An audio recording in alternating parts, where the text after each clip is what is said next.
Apakah yang anda faham tentang Dr. Subsidi? Kita akan belajar pada video yang akan datang.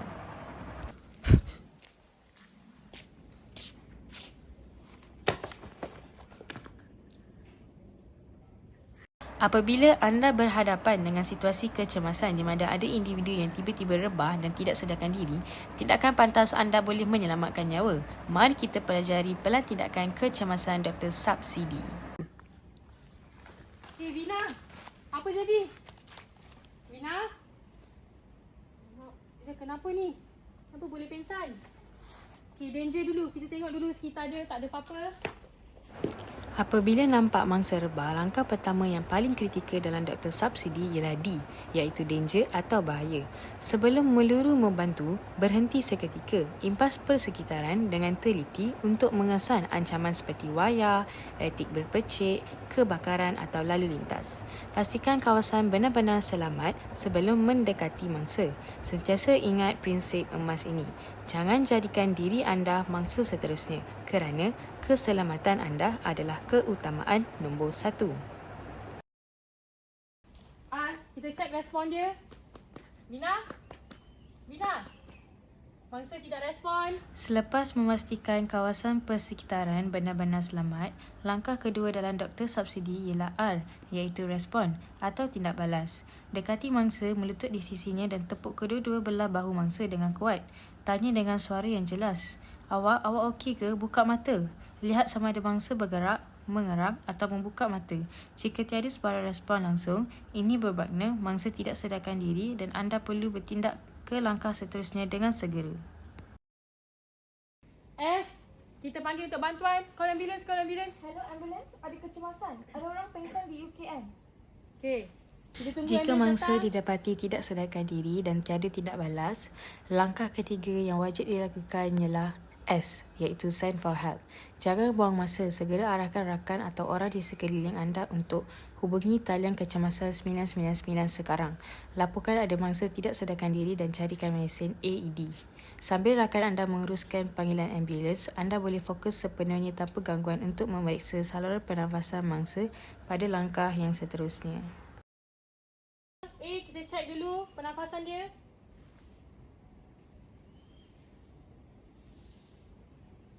Selepas meminta bantuan, langkah keempat yang sangat penting ialah A, iaitu airway atau saluran pernafasan.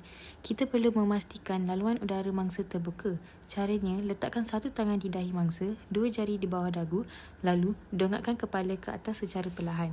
Teknik head tilt chin lift ini akan menarik lidah ke hadapan untuk membuka saluran udara. Periksa sekilas jika ada objek menyumbat di dalam mulut sebelum kita beralih ke langkah pernafasan. B, kita cek breathing dia. Masih dengar? Kita cek dada dia pula.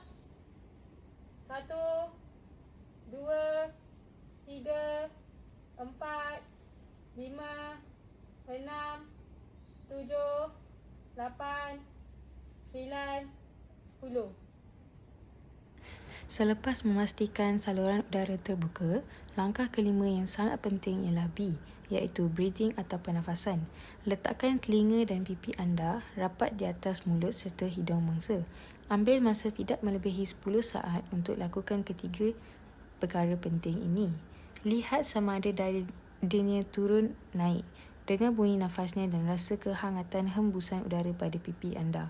Pastikan sama ada mangsa bernafas secara normal ataupun tidak. Yang last, mangsa masih bernafas, CPR tidak diperlukan. Ramai orang keliru dan ingat, bila orang rebah je, kita kena terus buat CPR atau cari mesin AED. Jawapannya, tidak semestinya. Di sinilah pentingnya langkah breathing yang kita bincangkan sebelum ini. Fungsi utama CPR adalah untuk menggantikan peranan jantung dan paru-paru yang dah berhenti berfungsi. Jadi, jika hasil pemeriksaan mendapati mangsa masih bernafas dengan normal, bermakna jantung mereka masih mengempam darah. Melakukan CPR pada orang yang masih bernafas dan mempunyai denyutan jantung bukan sahaja tidak perlu, malah boleh mendatangkan bahaya dan kecederaan fizikal yang lain kepada mangsa. Begitu juga dengan AED. Kita tak perlu pasang lagi. Tindakan terbaik anda sekarang adalah meletakkan mangsa dalam posisi pemulihan, iaitu recovery position, secara mengiring untuk memastikan saluran pernafasannya kekal lancar. Kekal di sisi mangsa, pantau pernafasannya setiap masa dan tunggu bersama rakan anda sehingga bantuan paramedik tiba. Ingat, bantu dengan ilmu, bukan dengan meleru. Apakah yang dimaksudkan tentang TOTAPS? Pernahkah anda mendengar tentang TOTAPS? Kalau belum, mari saya terangkan apa yang dimaksudkan dengan TOTAPS.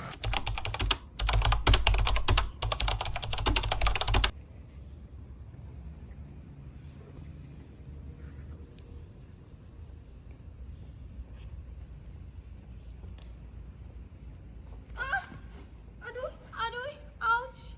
Aduh, sakit. Tolong. Aduh. A few moments later.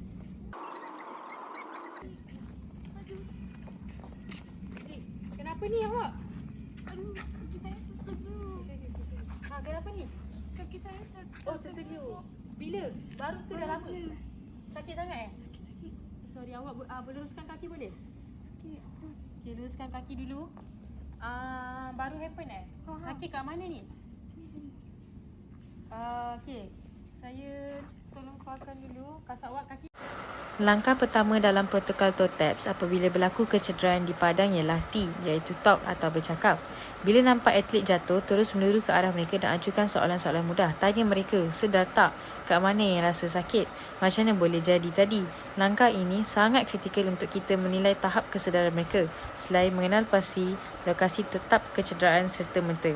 Ingat peraturan utama. Kalau atlet tidak sedar, keliru atau mengadu sakit yang teramat sangat, stop ujian serta-merta dan terus panggil bantuan ambulans. Ini ke? Sorry. Sekejap. Langkah kedua dalam penilaian kecederaan sukan ialah O, iaitu observe atau lakukan pemerhatian. Gunakan mata anda sepenuhnya pada fasa ini. Lihat secara visual pada bahagian yang dilaporkan sakit tadi dan bandingkan dengan sebelah lagi anggota badan yang sihat. Perhatikan betul-betul jika ada tanda bengkak, lebam, pendarahan atau bentuk tulang yang pelik dan tidak normal. Sekiranya anda nampak ada perubahan bentuk yang ketara atau pendarahan yang serius, jangan buang masa lagi. Hentikan pemeriksaan dan bawa atlet keluar untuk rawatan. Saya tengok dulu ya. Saya tekan sini boleh? Sakit tak? Sakit. Saya rasa ankle awak tersedia ni. Kejap. Sakit. Okey. Langkah ketiga dalam siri TOTAPS ialah T, yang kedua iaitu touch atau sentuhan. Selepas melihat, sekarang masanya untuk menyentuh kawasan yang cedera secara perlahan-lahan menggunakan jari anda. Cuba rasa jika kawasan tersebut mengalami peningkatan suhu atau rasa panas, iaitu tanda awal radang. Sambil menyentuh, tanya atlet jika mereka rasa sakit yang mencucuk. Jika sentuhan yang lembut pun sudah membuatkan atlet mengerang atau menjerit kesakitan, jangan paksa mereka.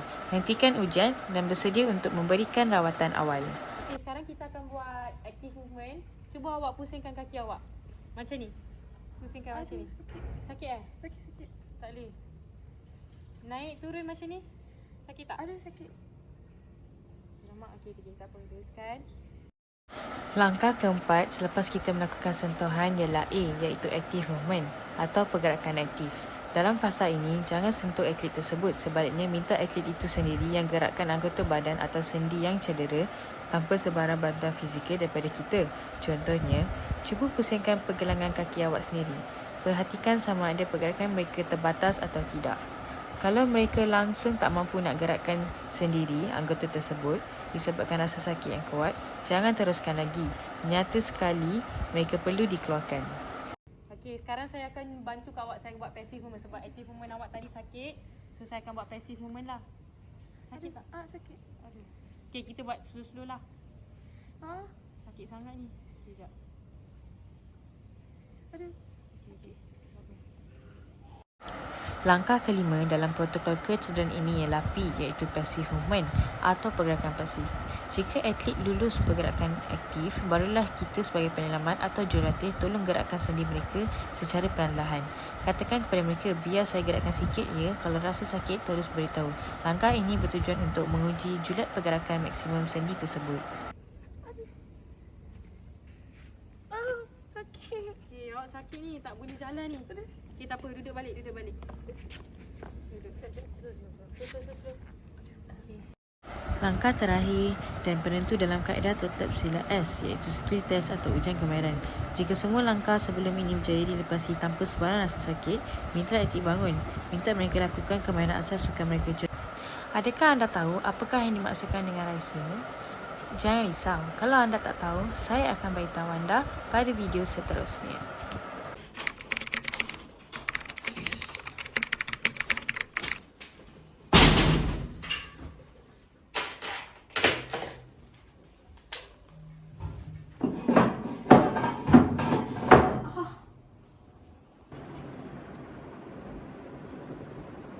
Kisah dah balik ke? Sakit lah kami tangan I. Sebab dia macam I don't know, sakit. Kenapa tangan you sakit? Tak, I tadi carry the chair kan. Dia macam terselir ke apa tak. Dah berapa lama dah? Like kejap je lah, sekarang je. 5 minit dah happen dah? Dah, lebih dari 5 minit. Sakit ke?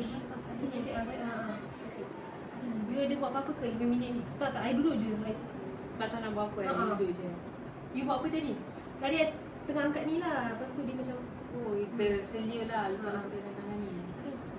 Nah, I rasa dia macam nak naik bengkak sikit dah ni. You punya wrist ni. Sorry sekejap saya test sikit Oh, macam nak naik bengkak sikit lah.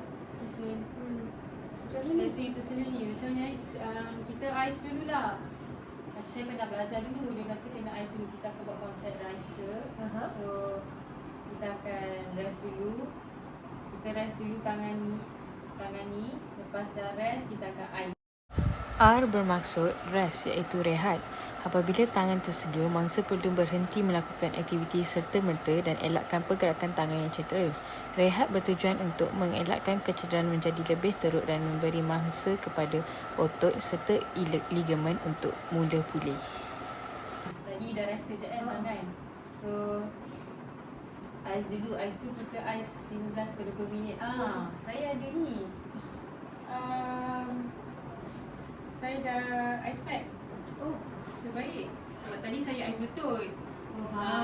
Tadi saya pergi fisio, saya ice betul. So adalah baki ice tu. Jadi boleh pakai lah untuk ice ni punya tangan dulu Kita ice selama 15 ke 20 minit tau. alright. Mana yang sakit sini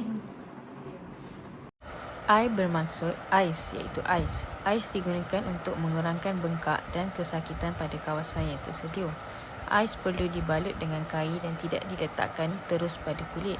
Tuam selama 15 hingga 20 minit untuk kesan yang berkesan. So, kita ais ni, dia ais sambil kompres. Kenapa kita kompres? Sebab kita nak kurangkan dia punya bengkak.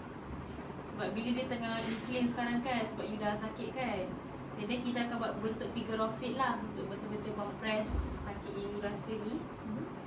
So, kompres, kita biarkan kejap. C bermaksud compression, iaitu balutan. Balut pergelangan tangan menekan pembalik elastik secara kemas tetapi tidak terlalu ketat. Tujuan compression adalah untuk menyokong sendi dan mengurangkan bengkak tanpa mengganggu peredaran darah. Dalam kes ini, saya menggunakan ice wrapper untuk kompres pergelangan tangan kawan saya. Kita dah kompres, kita akan elevate dia, tinggikan dia untuk bengkak tu turun ke sini. You boleh letak tangan you. Kita dah macam ni, 15 ke 20 minit. Saya akan set time 15 ke 20 minit. So macam ni kisah. Sekarang kita dah rest, kita dah E bermaksud elevation, iaitu meninggikan anggota yang cedera. Tangan perlu ditinggikan melebihi paras jantung dengan bantuan bantal atau sokongan. Langkah ini membantu mengurangkan aliran darah ke kawasan cedera dan seterusnya mengurangkan bengkak. Dah ice, kita dah compress, kita dah elevate. Nanti kita kena refer. Kalau you tengok 2-3 hari bengkak tak turun tak apa, pergi PKU. PKU KM you pergi check dengan diorang, takut letak ke apa ke, dia akan x-ray lah nanti. So ni tunggu lagi 15 minit lah, 15 ke 20 minit, baru 2 minit ni you ice. So lagi 15 ke 20 minit. Ya. R bermaksud referral, iaitu rujukan. Jika sakit atau bengkak berterusan, mangsa perlu mendapatkan pemeriksaan dan rawatan lanjut daripada doktor atau petugas kesihatan. Ini penting bagi memastikan kecederaan tidak serius.